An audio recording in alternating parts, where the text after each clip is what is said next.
Kuna watu wana shida ya macho kwa muda mrefu, unakuta tatizo la macho linakuwa linamsumbua, macho kuuma, macho kuwasha.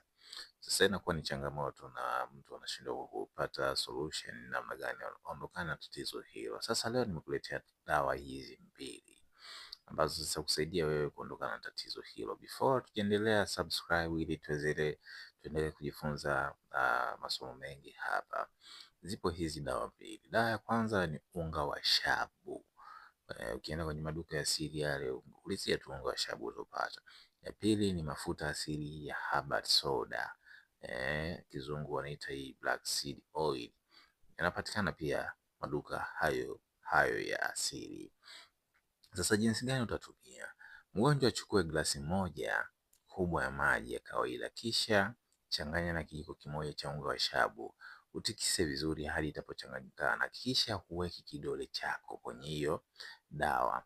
Acha mchanganyiko huo kwa muda wa dakika 20, kisha utatumia kunawa huku umefumba macho. Usinawe kama unavyonawa kawaida. Weka sura katika maji hayo huku ukiwa umefumba macho kwa dakika 1 mpaka 2. Fanya hivyo kutwa mara 2, asubuhi na jioni.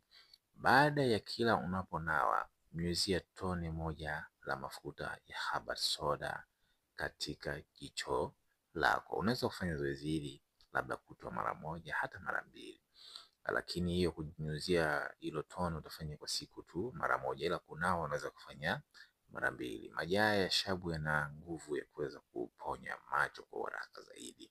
Kwa kuendelea kujifunza, subscribe, tuendelee kupata topic mbalimbali na tuwe pamoja.